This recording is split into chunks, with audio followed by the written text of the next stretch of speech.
എന്നാൽ വിതയ്ക്കുന്നതിന് മുൻപ് ഉഴണം. ഉഴുതിട്ട് വേണം വിത നടത്താൻ. ഉഴുതാൻ കലപ്പയെടുത്ത് ഉഴുതൽ നടത്തിയേ ഒക്കുകയുള്ളൂ. അത് മനസ്സിലാക്കാനായിട്ട് ചിന്തിച്ചാട്ടെ. നമ്മുടെ ജോജി പാസ്റ്റർ എവിടെ ഇരിക്കുന്നു? അദ്ദേഹം ഉള്ളതുകൊണ്ട് അദ്ദേഹം ക്ഷമിക്കുമെന്ന് വിചാരിക്കുന്നു. ജോജി എന്ന അദ്ദേഹം പാസ്റ്റർ എന്നല്ല ചിന്തിച്ചാട്ടെ, അദ്ദേഹം കർത്താവിൻ്റെ ദാസനെ ഞാൻ ഓർപ്പിക്കാനായിട്ട് പറയുകയാണ്. അദ്ദേഹത്തിന് 10-40 ഏക്കർ പുരയിടം വസ്തു കിടക്കുക. പുള്ളിക്കാരൻ വലിയ ബിസിനസ്സുകാരനാണ്.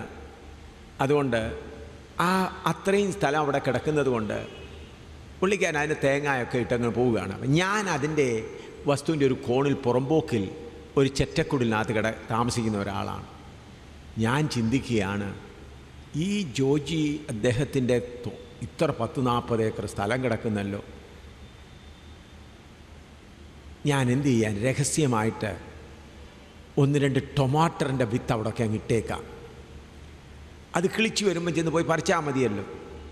അപ്പം ഞാൻ ടൊമാറ്ററിൻ്റെ വിത്തുമായി ആ ജോജി അദ്ദേഹത്തിൻ്റെ പുരയിടത്തിൽ കയറി അങ്ങനെ ഇട്ടുകൊണ്ടിരിക്കുമ്പോൾ ജോജി അദ്ദേഹം വന്നു. താൻ എന്താണ് ഇവിടെ ചെയ്യുന്നത്? ഞാനിതിൽ അങ്ങോട്ട് പോകുകയായിരുന്നു എന്ന് പറയും. അപ്പം രഹസ്യമായിട്ട് ഞാൻ വിത്തിട്ടേച്ച് അങ്ങ് പോയി. 2 മാസം വന്നപ്പോൾ കുറച്ച് ടൊമാറ്റർ അവിടെയൊക്കെ വന്നിട്ടുണ്ട്. അപ്പോൾ 2-3 കിലോ ടൊമാറ്റർ കിട്ടി. ഇത്രയും കിട്ടിയല്ലോ, അത്രയും നന്ദി എന്ന് പറഞ്ഞ് എനിക്കങ്ങ് പോകാം. എന്നാൽ യഥാർത്ഥമായി ടൊമാറ്റർ നടണമെങ്കിൽ ഞാൻ എന്ത് ചെയ്യണം? അവിടെ കുറച്ച് സ്ഥലമെടുത്ത് അവിടെ ഉഴണം, കിളയ്ക്കണം. ഞാൻ അവിടെ ചെന്ന് ഉഴാൻ തുടങ്ങുമ്പോൾ ജോജി സഹോദരൻ ജോജി അദ്ദേഹം എന്ത് പറയും? എൻ്റെ പുരയിടത്തിൽ കയറാൻ നിനക്കെന്താ അധികാരം? എന്നെ തല്ലിച്ചാടിക്കും. എന്നാൽ ആ ജോജി എന്ന അദ്ദേഹത്തെ അവിടെ ഒരു മരത്തേൽ കെട്ടാനുള്ള ബലം എനിക്കുണ്ടെങ്കിൽ, അധികാരമുണ്ടെങ്കിൽ, ആ മരത്തെ കെട്ടിയിട്ടിട്ട് അവൻ്റെ മുൻപിൽ വെച്ച ആ വസ്തു അവിടെ പുരയിടം ഉഴുതിട്ട് നല്ല രീതിയിൽ ടമാറ്റർ നടും. അതിന് ആ ജോജി എന്ന അദ്ദേഹത്തിൻ്റെ ബലത്തേക്കാൾ വലിയ ശക്തി എനിക്കുണ്ടെങ്കിലേ നടക്കുകയുള്ളൂ. അതുകൊണ്ട് വിതയ്ക്കാൻ വലിയ ശക്തി വേണ്ട, ഉഴാൻ ശക്തി വേണം. ബലവാനെ പിടിച്ച്, അതുകൊണ്ടാണ് കർത്താവ് പറഞ്ഞത്, മത്തായിയുടെ സുവിശേഷം 12-ാം അധ്യായത്തിൽ പറഞ്ഞിട്ടുണ്ടല്ലോ, 12:29 വായിച്ചാട്ട്. മത്തായിയുടെ സുവിശേഷം 12:29. മാത്യു 12:29. ബലവാനെ പിടിച്ചു കെട്ടിയിട്ടല്ലാതെ ബലവാന്റെ വീട്ടിൽ കിടന്ന് അവൻ്റെ കോപ്പ് കവർന്നു കളയുവാൻ എങ്ങനെ കഴിയും? ആ ബലവാനെ പിടിച്ചു കെട്ടാനുള്ള ശക്തി നമ്മൾക്ക് വേണം.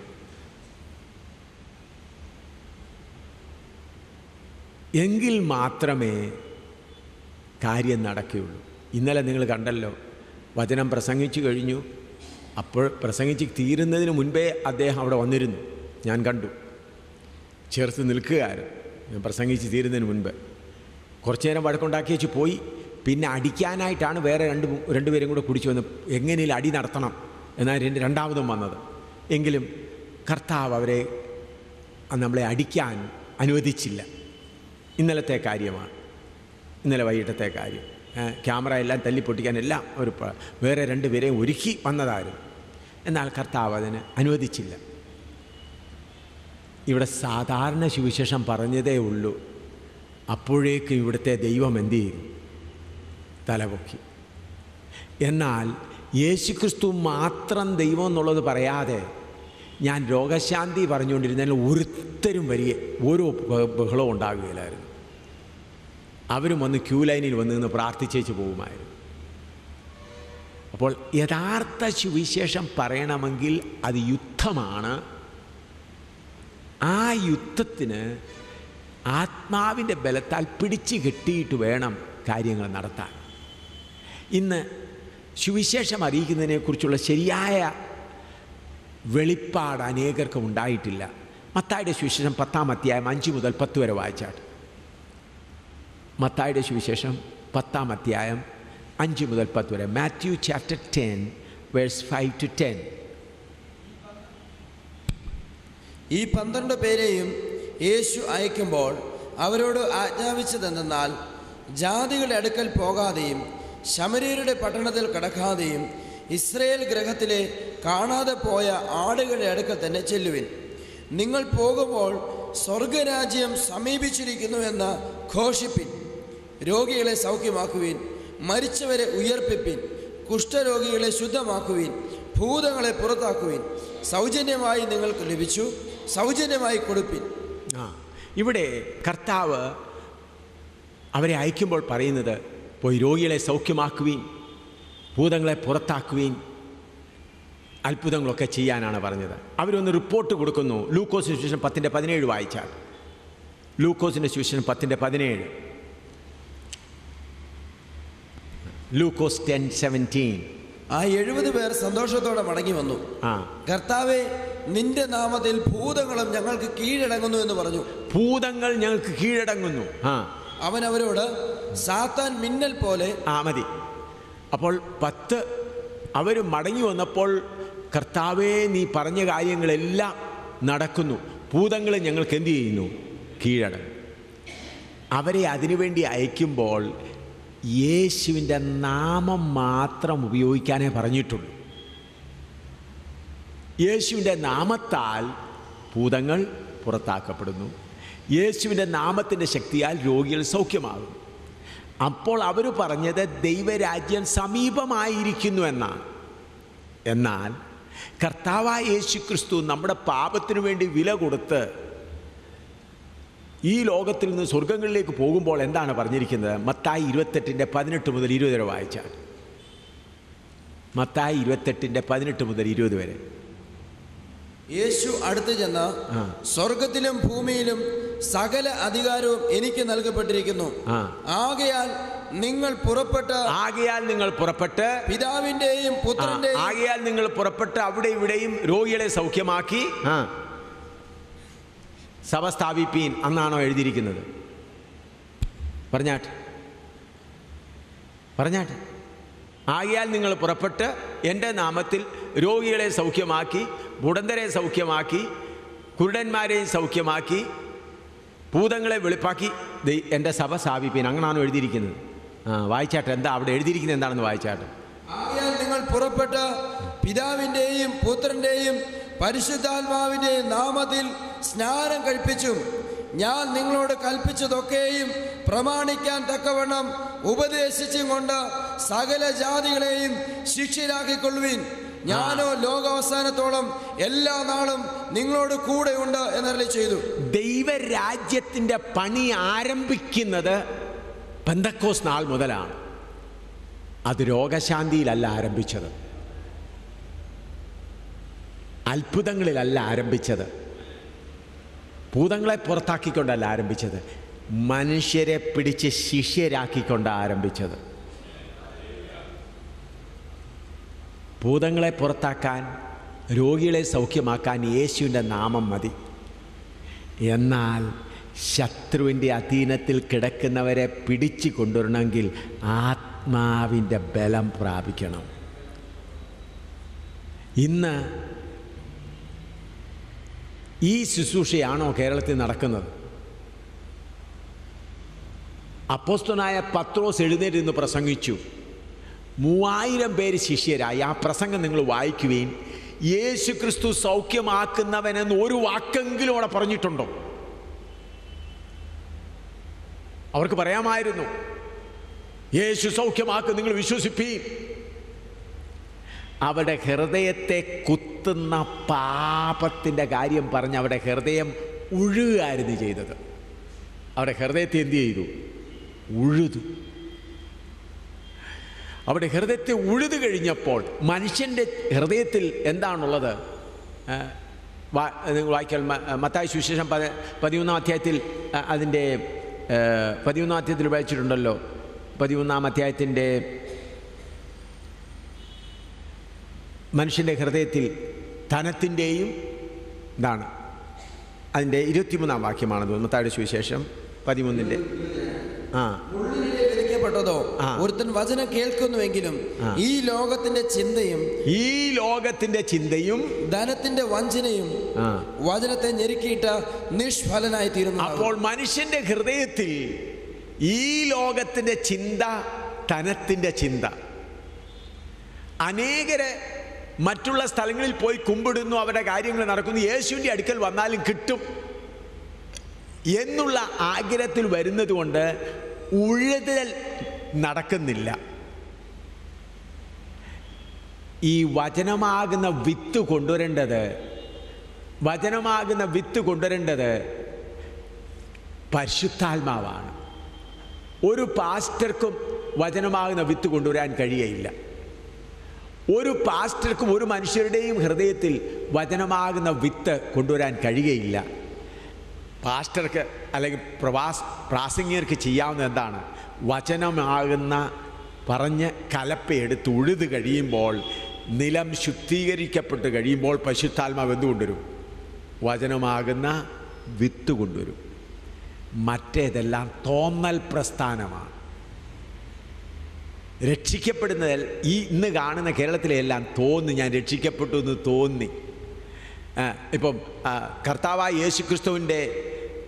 യേശുക്രിസ്തുവിൻ്റെ സ്നേഹത്തെക്കുറിച്ച് പറയുമ്പോൾ ഹൃദയം കരച്ചിൽ വരും. ഞാൻ ഒരു സംഭവം പറയട്ടെ. ഇവിടെ കോട്ടയത്തിനടുത്താണ്, കോട്ടയത്തിനടുത്ത് പള്ളത്ത് അവിടെ വലിയൊരു യോഗം നടക്കുകയാണ്. വലിയ യോഗം, 6-7 ദിവസത്തെ യോഗമാണ്. ഞാൻ ഇംഗ്ലീഷിൽ പ്രസംഗിക്കുന്നു, വേറൊരാളത് മലയാളത്തിൽ തർജ്ജമ ചെയ്യുന്നു. 3-ാമത്തെ ദിവസം അന്നെല്ലാം യോഗം നടക്കുമ്പോൾ എല്ലാവരെയും എഴുന്നേൽപ്പിച്ച് നിർത്തി ആരാധിക്കുമായിരുന്നു. 3-ാമത്തെ ദിവസം എല്ലാവരും എഴുന്നേൽപ്പിച്ച് ആരാധിച്ചുകൊണ്ടിരിക്കുമ്പോൾ ആയിരക്കണക്കിന് ആളുകൾ, എത്ര ആയിരം ഉണ്ടെന്ന് എനിക്ക്, വലിയ പുരുഷാരമാണ്, വലിയ ഓപ്പൺ ഗ്രൗണ്ടിലാണ്. ഞാൻ സ്റ്റേജിൽ നിൽക്കാൻ തർജ്ജമ ചെയ്യുന്നവരുണ്ട്. ഹാലേലൂയ പാടി എല്ലാവരും ആരാധിച്ചുകൊണ്ടിരിക്കുമ്പോൾ സ്റ്റേജിൻ്റെ ഫസ്റ്റ് ലൈനിൽ തന്നെ സഹോദരിമാരിൽ ഒരു സഹോദരി കസേരയിലിരിക്കുകയാണ്. അപ്പോൾ എനിക്ക് മനസ്സിലായി പാരലൈസ്ഡാണ്, തലയിൽ അനക്കാൻ വയ്യ. ഞാൻ ചോദിച്ചു, സഹോദരി ഓടണോ? ഉടനെ സഹോദരിക്ക് മാത്രം സംസാരിക്കാൻ കഴിയില്ല, ഇങ്ങനെ തലയനക്കി. ഞാൻ പറഞ്ഞു, യേശുവിൻ്റെ നാമത്തിൽ എഴുന്നേറ്റ് ഓടാൻ പറഞ്ഞു. ആ സഹോദരന്മാരുടെ ഇടയ്ക്കൂടെ വഴിയുണ്ട്. എഴുന്നേറ്റ് ഒരൊറ്റ ഓട്ടം, അങ്ങോട്ടോടി ഇങ്ങോട്ട് തിരിച്ചോടി വന്നു. പിന്നാണ് മനസ്സിലായി 18 വർഷമായി വീൽ ചെയറിലാണ് ആ സഹോദരി. പുള്ളിക്കാരത്തിൻ്റെ ഭർത്താവ് ഒരു പാസ്റ്ററാണ്.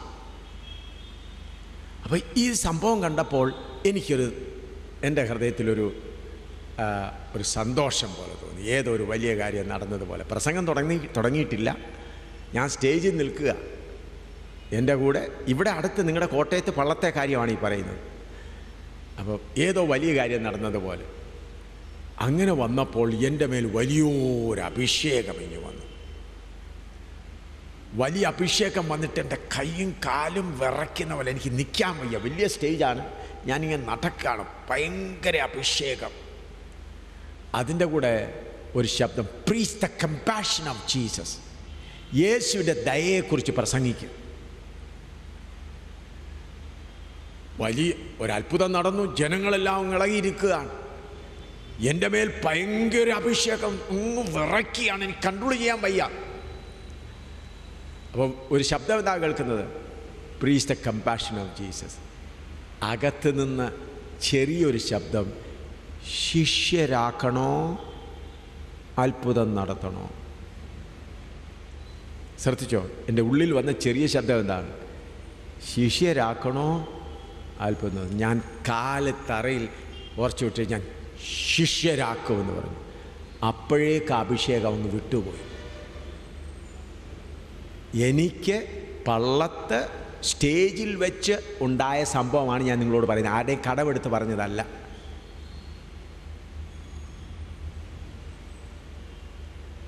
അന്ന് ഞാൻ ആ അഭിഷേകം കൊണ്ട് തുള്ളിച്ചാടി അത്ഭുതം നടത്തി തന്നെ ഞാൻ ഇവിടെ നിന്നും വന്ന് പ്രസംഗിക്കാൻ നിങ്ങൾ കിട്ടത്തില്ല എന്നെ. ഇപ്പോഴ് തെരുവുകളിലും ചന്തസ്ഥലങ്ങളിലും ആരും കുറച്ച് പേരുള്ളിടത്തും പോയി വചനം പ്രസംഗിക്കുന്നത് എനിക്കൊരു വിഷമവുമില്ല. അന്ന് അഭിഷേകം നടന്ന് ഞാൻ ഇന്ന് പ്ലെയിനിൽ ലോകം മുഴുവനും കറങ്ങുന്നവനായിരുന്നേ. അപ്പോൾ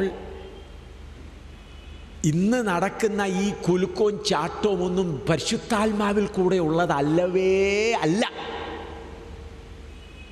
2 കൊരിന്ത്യർ 11-3-4-5 പറയുന്ന വേറൊരു യേശു, വേറൊരു ആത്മാവ്, വേറൊരു സുവിശേഷം. വായിച്ചാട്ട് 2 കൊരിന്ത്യർ 11-2-3-4 വായിച്ചാട്ട്. ഞാൻ നിങ്ങളെക്കുറിച്ച് ദൈവത്തിൻ്റെ എരിവോടെ എരിയുന്നു. ഞാൻ ക്രിസ്തു എന്ന ഏക പുരുഷന് നിങ്ങളെ നിർമ്മല കന്യകയായി ഏൽപ്പിപ്പാൻ വിവാഹ നിശ്ചയം ചെയ്തിരിക്കുന്നു. എന്നാൽ സർപ്പം ഹവ്വായെ ഉപായത്താൽ ചതിച്ചതുപോലെ നിങ്ങളുടെ മനസ്സ് ക്രിസ്തുവിനോടുള്ള ഏകാഗ്രതയും നിർമ്മലതയും വിട്ട് വഷളായി പോകുമോ എന്ന് ഞാൻ ഭയപ്പെടുന്നു. ഒരുത്തൻ വന്ന് ഞങ്ങൾ പ്രസംഗിക്കാത്ത മറ്റൊരു യേശുവിനെ പ്രസംഗിക്കുകയോ നിങ്ങൾക്ക് ലഭിക്കാത്ത വേറൊരു ആത്മാവെങ്കിലും നിങ്ങൾ കൈക്കൊള്ളാത്ത വേറൊരു സുവിശേഷമെങ്കിലും ലഭിക്കുകയോ ചെയ്യുമ്പോൾ നിങ്ങൾ പൊറുക്കുന്നത് ആശ്ചര്യം. അവിടെ വേറൊരു സുവിശേഷം, വേറൊരു യേശു, വേറൊരാത്മാവ്. ഗലാത്യർ 1-4 മുതൽ വായിച്ചാട്ടെ. 6-7-8 വായിച്ചു. ഗലാത്യർ 1-6-7-8.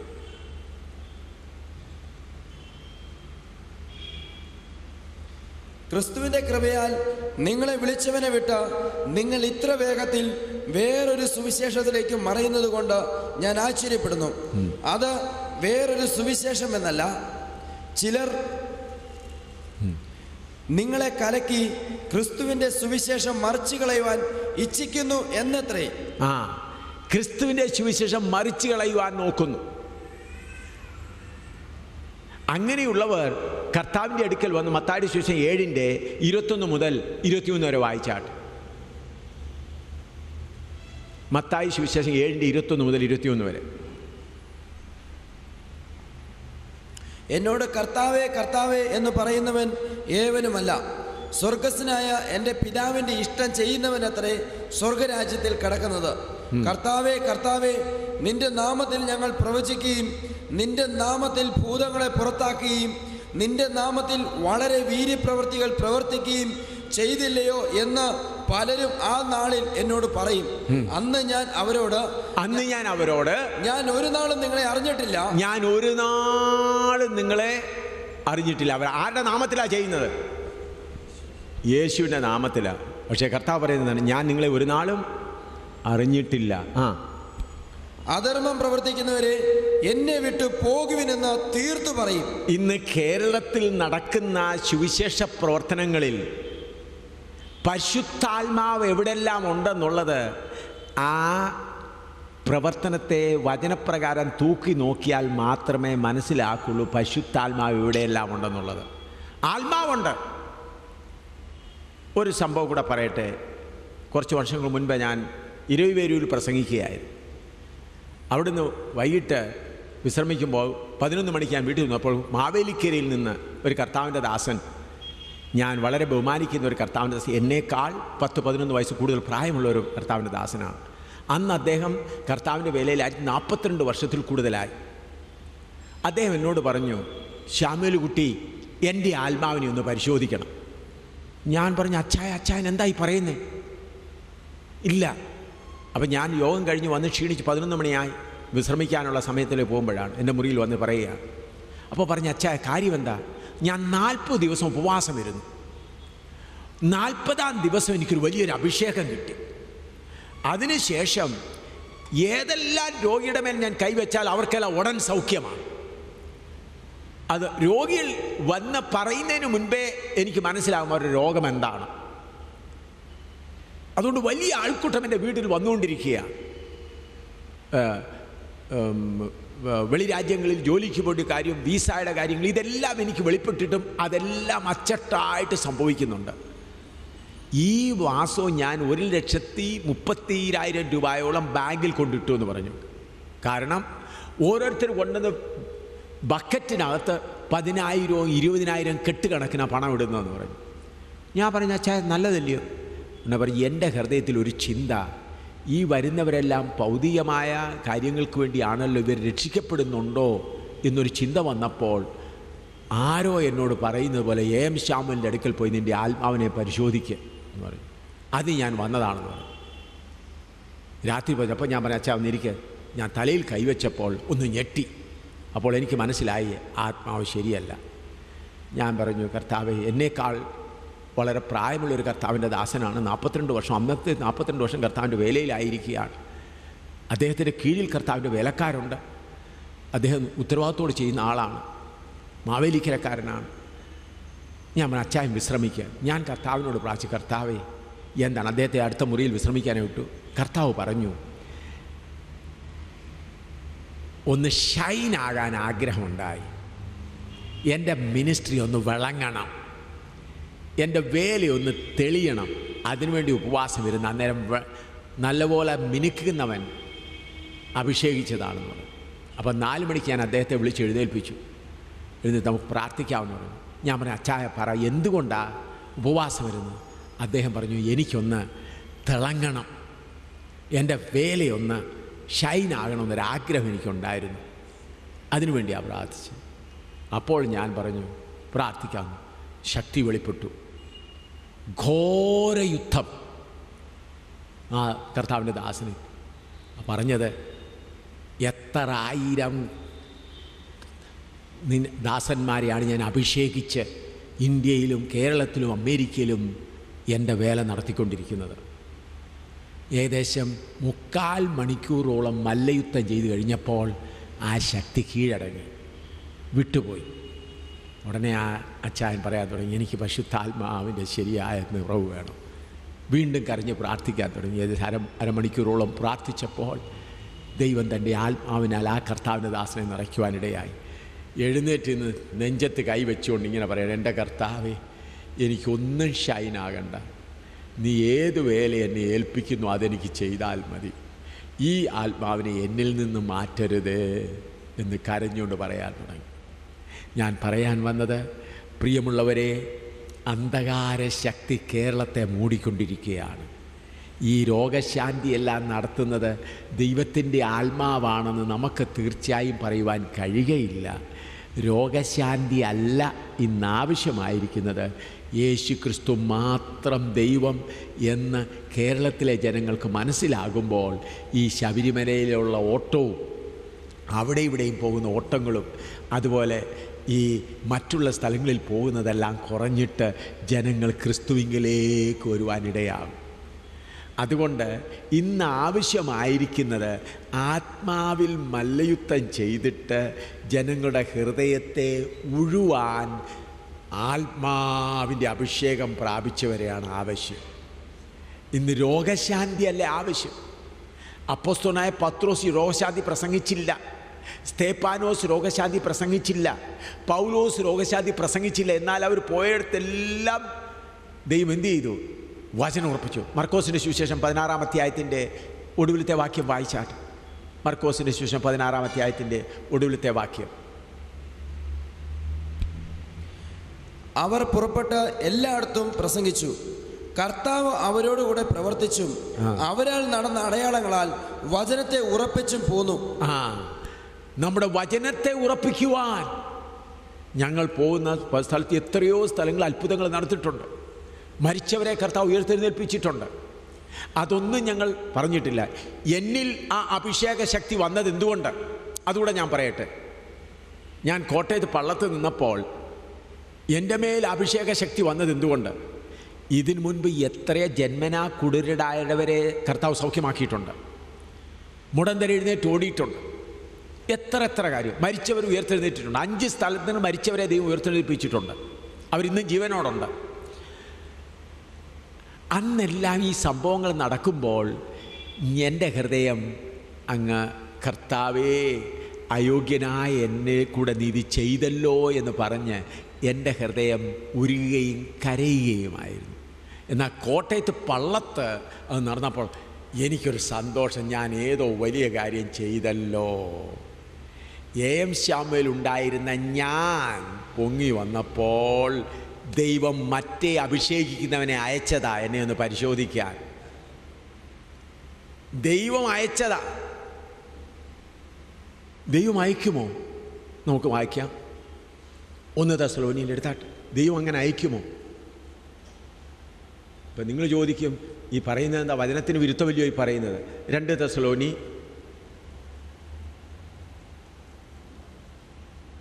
2-ാം അധ്യായം 7 മുതൽ 11 വരെ വായിച്ചാട്ടെ. 2 തെസ്സലോനി 2:7 മുതൽ 11 വരെ ഒന്ന് വായിച്ചാട്ടെ. ദൈവം അയക്കുമോ? അധർമ്മത്തിന്റെ മർമ്മം ഇപ്പോഴേ വ്യാപരിക്കുന്നുണ്ട്. ഇതുവരെ തടുക്കുന്നവൻ വഴിയിൽ നിന്ന് നീങ്ങിപ്പോക മാത്രം വേണം. അപ്പോൾ അധർമ്മമൂർത്തി വെളിപ്പെട്ടു വരും. അവനെ കർത്താവായ യേശു തൻ്റെ വായിലെ ശ്വാസത്താൽ ഒടുക്കി തൻ്റെ പ്രത്യക്ഷതയുടെ പ്രഭാവത്താൽ നശിപ്പിക്കും. അധർമ്മമൂർത്തിയുടെ പ്രത്യക്ഷത നശിച്ചു പോകുന്നവർക്ക് സാത്താൻ്റെ വ്യാപാര ശക്തിക്ക് ഒത്തവണ്ണം വ്യാജമായ സകല ശക്തിയോടും അടയാളങ്ങളോടും അത്ഭുതങ്ങളോടും അനീതിയുടെ സകല വഞ്ചനയോടും കൂടി ആയിരിക്കും. അവർ രക്ഷിക്കപ്പെടുവാൻ തക്കവണ്ണം സത്യത്തെ സ്നേഹിച്ചു കൊള്ളായകയാൽ തന്നെ അങ്ങനെ ഭവിക്കും. സത്യത്തെ വിശ്വസിക്കാതെ അനീതിയിൽ രസിക്കുന്ന ഏവർക്കും ന്യായവിധി വരേണ്ടതിന് ദൈവം അവർക്ക് ഭോഷ്ക് വിശ്വസിക്കുമാറ് വ്യാജത്തിൻ്റെ വ്യാപാര ശക്തി അയക്കുന്നു. ദൈവം ഭോഷ്ക് വിശ്വസിക്കുമാർ എന്ത് ചെയ്യുന്നു? അന്ധകാരത്തിൻ്റെ വ്യാപാര ശക്തി. അന്ന് ഞാൻ പള്ളത്തങ്ങനെ നിൽക്കുമ്പോൾ ഈ 18 വർഷമായ വീൽ ചെയറിലിരുന്ന സഹോദരി എഴുന്നേറ്റ് ഓടിയപ്പോൾ എനിക്കൊരു സന്തോഷം തോന്നി. അപ്പോൾ എം ശാമുവേലാണോ ഇത് ചെയ്തത് എന്നുള്ളൊരു ഒരു തൃപ്തി വന്നപ്പോൾ എം ശാമുവേലെ പരീക്ഷിക്കുവാൻ ദൈവം മറ്റേ ശക്തി അങ്ങ് അനുവദിച്ചു.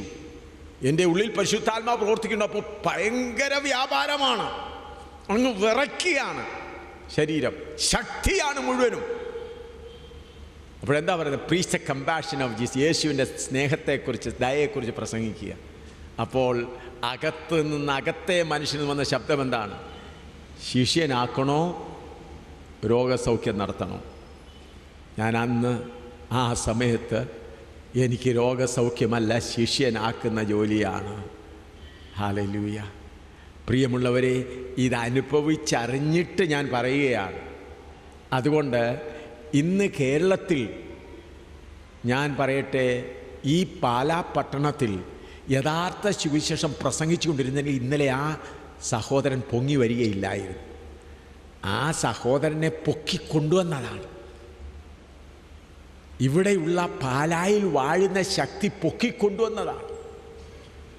കാരണം അതിനോടെതിരായി യുദ്ധം ചെയ്യുവാൻ ദൈവമക്കൾ ശ്രദ്ധിച്ചിരുന്നില്ല. അതുകൊണ്ട് ആ ശക്തിക്ക് ഇത്രമാത്രം ബലമുണ്ടായി. അപ്പോൾ നമ്മുടെ വേല എന്താണ്? എഫേസ്യ ലേഖനം 6:10 മുതൽ 18 വരെ വായിച്ചാണ്. എഫേസ്യ ലേഖനം 6:10 മുതൽ 18 വരെ.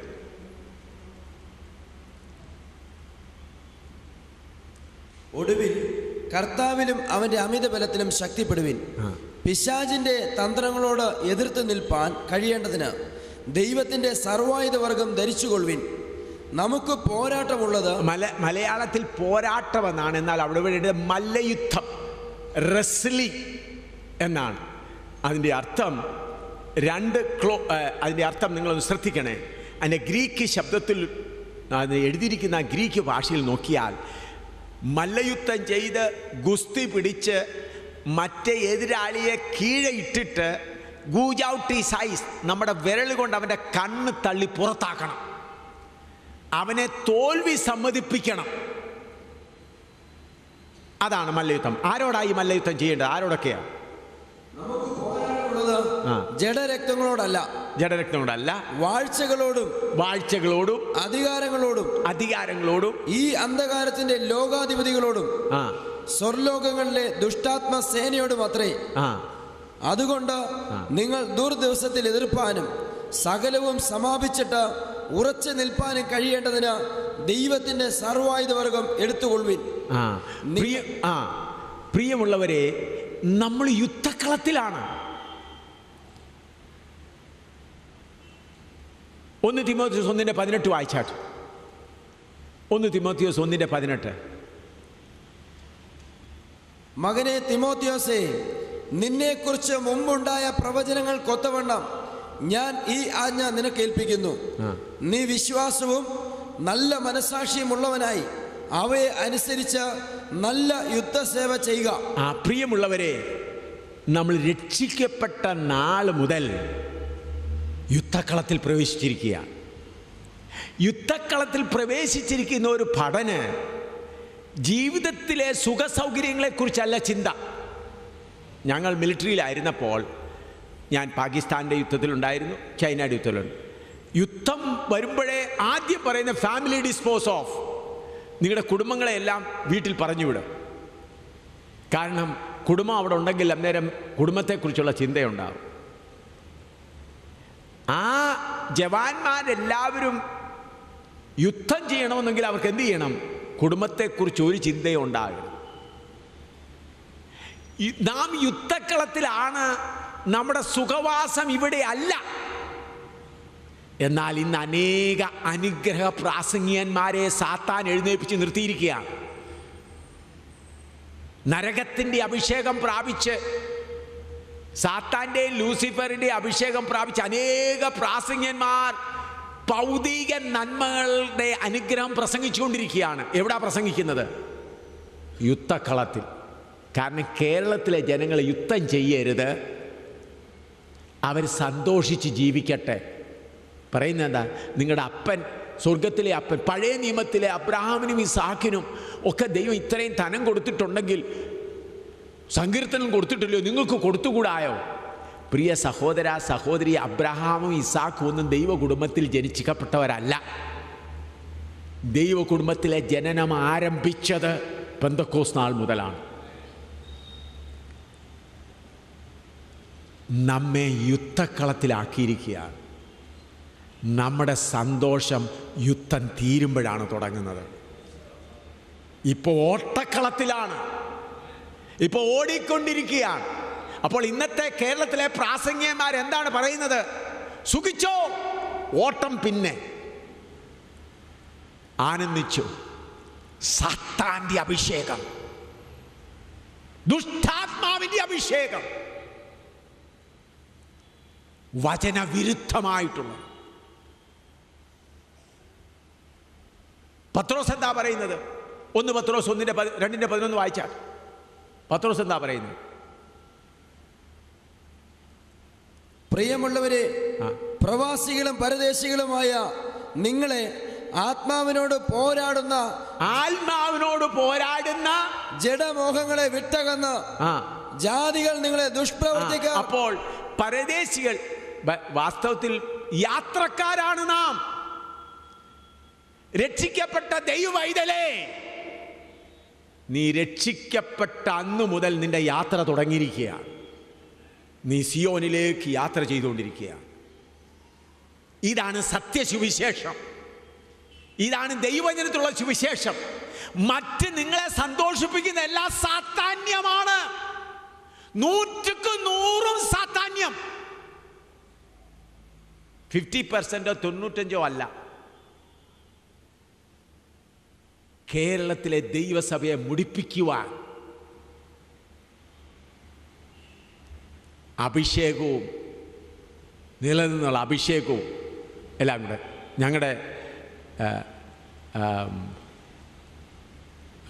ഗരിയാൽ പഞ്ചാബിലൊരു സഹോദരൻ വന്നു, ഒരു പാസ്റ്റർ, കൊട്ടാരക്കരക്കാരൻ ഒരു പാസ്റ്റർ വന്നു പ്രസംഗിക്കാനായിട്ട്. അദ്ദേഹം കൊല്ലത്ത് ഒരു വലിയ കർത്താവിൻ്റെ ദാസൻ്റെ കൂടെ ഇരുന്നപ്പോൾ ഒരു വലിയൊരു അഭിഷേകം കിട്ടി അദ്ദേഹത്തിന്.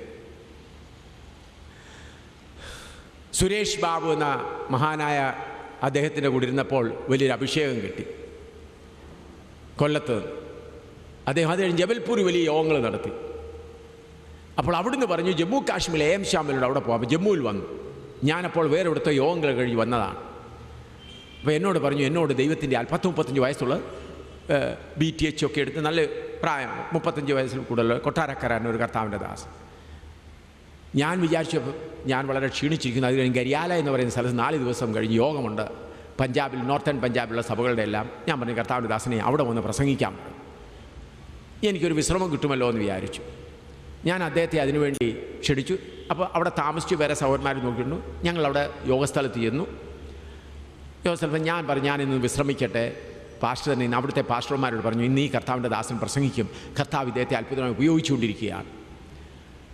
ആയിരക്കണക്കിന് ആളുകളുണ്ട്. അപ്പോൾ യോഗം തുടങ്ങിക്കോ പാട്ട് കേട്ടൊരു എനിക്കൊരു അസ്വസ്ഥത ഏതോ. ഞാനുടനെ പൈജാമ ഇട്ടുകൊണ്ട് പാസ്റ്ററുടെ വീട്ടിൽ കിടക്കാൻ, ഞാൻ അവിടെ നിന്ന് ഒരു 500 യാർഡ് അടുത്തേ ഉള്ളൂ. ഞാൻ അവിടെ പൈജാമ ഇട്ടുകൊണ്ട് അവിടെ ചെന്നപ്പോൾ ഈ കർത്താവിൻ്റെ ദാസൻ സ്റ്റേജിൻ്റെ അടുത്തിരുന്ന് പാമ്പാടുന്നത് പോലെ ആടുക. അപ്പോൾ എനിക്ക് മനസ്സിൽ ആത്മാവിൽ ഏതോ ഇതായി. പെട്ടെന്ന് ആത്മാവ് ചെന്ന് ശാസിച്ചപ്പോൾ വെളിപ്പെട്ടത് എന്താണ്? 252 ആത്മാക്കളെയും കൊണ്ടാണ് വന്നിരിക്കുന്നത്. അപ്പോൾ എങ്ങനെ കാര്യം ചെയ്യുന്നത്? പറയും എല്ലാവരെയും എഴുന്നേൽപ്പിച്ച് നിർത്തുമ്പോൾ അവരുടെ കൈകളിൽ കൂടി ഈ ആത്മാക്കളങ്ങ് കയറും. അന്യഭാഷ പറയാൻ തുടങ്ങും. എല്ലാവരെയും എഴുന്നേൽപ്പിച്ച് കൈ പൊക്കി നിൽക്കുമ്പോൾ കൈകളിൽ കൂടെ എന്തു ചെയ്യും? വിറച്ച് ആത്മാവിൽ നിറയും. അവരെല്ലാം ആത്മാവിലാവും. പരസ്യമായി 1000-ലധികം ആളുകളുടെ മുമ്പിൽ കുറഞ്ഞ് 10-100-ലധികം വേലക്കാരുടെ മധ്യത്തിൽ നടന്ന കാര്യമാണിത്. 40 ദിവസം സുരേഷ് ബാബു എന്ന് പറഞ്ഞ മഹാനായ അദ്ദേഹത്തിൻ്റെ കൂടെ ഇരുന്ന് കൊല്ലത്തിരുന്ന് ഉപവാസം കഴിഞ്ഞു കിട്ടിയപ്പോൾ കിട്ടിയ ആത്മാവാണിത്.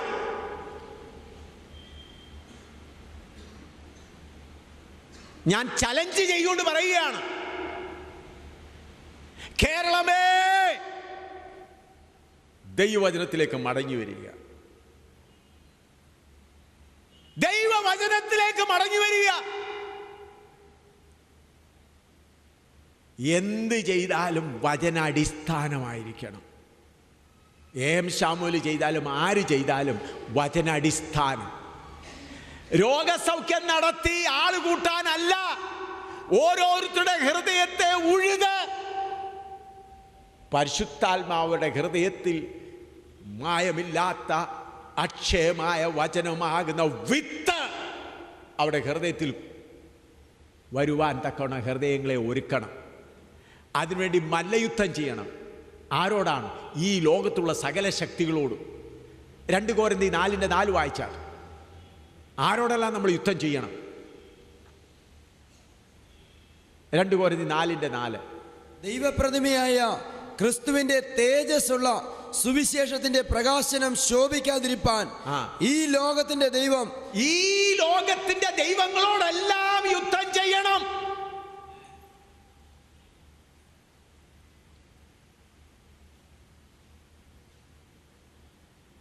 വാഴ്ചകളോടും അധികാരങ്ങളോടും ഓരോരുത്തർക്കും. നിങ്ങൾക്കറിയാം, ഞങ്ങൾ ഇവിടെ വരുന്നതിന് മുൻപ്, ഇങ്ങോട്ട് വരുന്നതിന് മുമ്പേ ഒരാഴ്ച ഡൽഹിയിലായിരുന്നു. ദൈവത്തിൻ്റെ ആത്മാവ് പ്രത്യേകമായി ഒരു പ്രേരണ തന്നു. കാരണം കഴിഞ്ഞ വിൻ്റർ സെഷനിൽ ഒരു ദിവസം പോലും പാർലമെൻറ്റ് നടത്താൻ അനുവദിച്ചില്ല. വിപക്ഷങ്ങളെല്ലാം കൂടെ കൂടി. എന്തിനായിരുന്നു? ഞാൻ പ്രാർത്ഥിച്ചു, കർത്താവ് എന്തുകൊണ്ടാണ്? അപ്പോൾ പാർലമെൻറ്റ് നടത്താൻ അവർ കഴിഞ്ഞില്ലെങ്കിൽ ഓരോരുത്തരുടെ നിയമം, ലോ അവരവരുടെ കൈകളിലെടുക്കാം.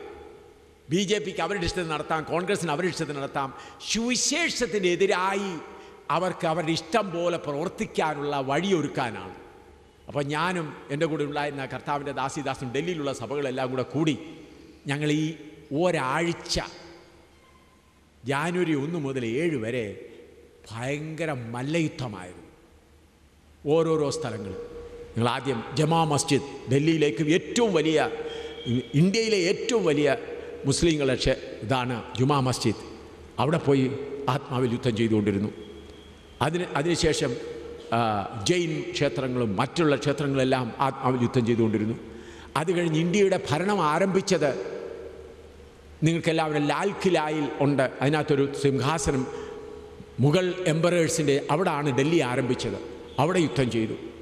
അതിനുശേഷം ഇന്ത്യ ഗേറ്റിലും പാർലമെൻറ്റിന് ചുറ്റും, അതുപോലെ പ്രസിഡൻറ്റിൻ്റെയും സെക്രട്ടേറിയറ്റിൻ്റെയും പ്രൈം മിനിസ്റ്ററുടെയും അവിടെ ആ ഗ്രൗണ്ടിലിരുന്ന് ഞങ്ങൾ ഈ കഴിഞ്ഞ ഒരാഴ്ച മല്ലയുദ്ധം നടത്തുകയായിരുന്നു.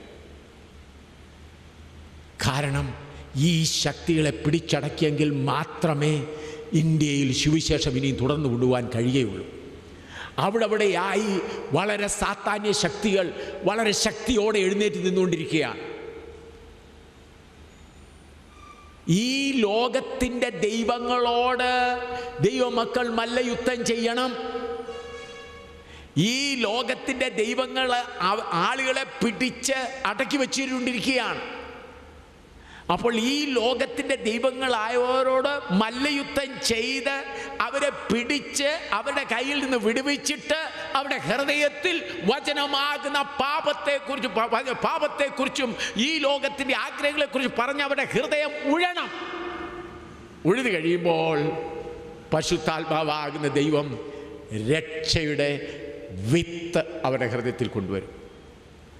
അതിന് പ്രിയമുള്ള, ഇതിനു വേണ്ടിയാണ് കർത്താവ് പറഞ്ഞത്. മത്തായി 28:18 മുതൽ ഒന്ന് വായിച്ചാൽ കർത്താവ് എന്താണ് പറഞ്ഞത്? 28:18 മുതൽ വായിച്ചാൽ, സ്വർഗത്തിലും ഭൂമിയിലും സകല അധികാരവും എനിക്ക് നൽകപ്പെട്ടു. സ്വർഗത്തിലും ഭൂമിയിലും അധികാരം ഒരാളുടെ കയ്യിൽ മാത്രം, ആത്മീയ അധികാരം. ആ അധികാരം ഏറ്റെടുക്കണം. അതിനാ അപ്പോസ്തല പ്രവൃത്തി 1:8 വായിച്ചാൽ, 1:8 അപ്പോസ്തല പ്രവൃത്തി 1:8. എന്നാൽ പരിശുദ്ധാത്മാവ് നിങ്ങളുടെ മേൽ വരുമ്പോൾ നിങ്ങൾ ശക്തി ലഭിച്ചിട്ട് യെരൂശലേമിലും യഹൂദ്യയിലും എൻ്റെ സാക്ഷികളാവും. ഈ ശക്തി എവിടുന്നാണ് വരുന്നത്? ലൂക്കോസ് 24:49 വായിച്ചാൽ, ലൂക്കോസ് 24:49.